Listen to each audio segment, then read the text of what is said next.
Hello everyone again, this is yours truly J Blue or J Blue 68. Today is February the 9th, Saturday, and in front of me I am doing another video tonight. In front of me is the bust for another character, Black Marvel character, who's a favorite of mine, that being the vampire himself, as you see in front of you, in front of the screen, Blade. His name is also Eric. I don't know his last name, but he was called Eric, at least in the movie trilogy, or by his mother in the first Blade film anyway. But this is from Blade 2, which was hailed as the best of the Blade trilogy. And I am going to set the camera down. This camera is still trying to get into focus here. Let's see. This is going to be an unboxing. As you can see, Blade 2 resin bust.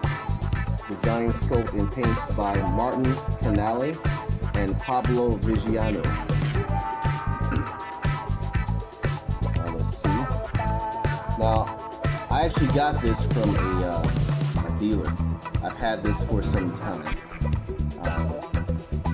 and it actually has been unboxed, but I'm just going to do an unboxing for this particular video that I'm doing here. Let's turn it to the back. You get a view of what it looks like on the box, and actually what the bust itself looks like. Okay. I won't need to cut it open because it's already been opened. And let's read what this says here. Got a little glare there. Let's see if we can kind of clear that out. Okay. The tortured warrior known as Blade may be humanity's last best hope for survival against an army of immortal vampires, rendered immune to a vampire's bite by the circumstances of his birth. He sharpened his combat skills to a lethal edge, fueled by a craving for vengeance. Blade fights alone and alongside his fellow hunters to wipe vampires off the face of the earth. Real name unrevealed, but I just revealed his actual name is Eric. Excuse me. Occupation vampire hunter. We're not talking about Buffy. Base of operations mobile. But we know he works in the comic books and in the movies with a character known as Whistler. His height is 6'2", weighs 180 pounds, eye color brown, hair color black. Powers: due to the tragic nature of his birth, Blade is immune to the supernatural effects of vampire bites. Weapons: having embarked on a quest to rid the world of wet vampires, Blade employs a number of edged and wooden weapons. He most frequently wields a sword his own design and a type of throwing dagger called a dirk. Blade usually gilds his weapons with silver to increase their effectiveness against his prey.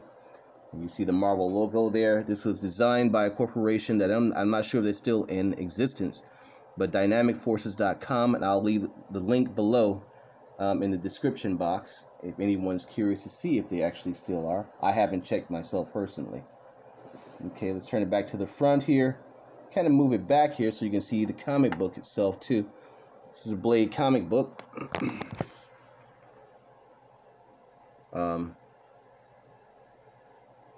It takes one to kill one. Alright. So I just want to show that the comic book, there is actually the origin of the character, or the character originates from the comic book. I love the Blade trilogy. I thought it was absolutely fantastic.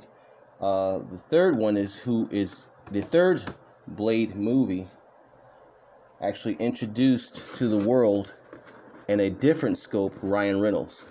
It actually was kind of like a breakout film for him in the movies that he was already doing, and I don't know what those movies were. Because honestly, I didn't know much about Ryan Reynolds before Blade. Alright. He played as a character called Hannibal something. And there he is inside the styrofoam. That is a beautiful, magnificent sculpt. And that is made out of, by the way, this is polystone. Okay, let me get him out here. Move that out of the way. And there he is in his full vampire glory, looking just like Wesley Snipes. And I don't care what anyone has to say about Wesley and their opinions. This is not a channel that has to deal necessarily with political opinions.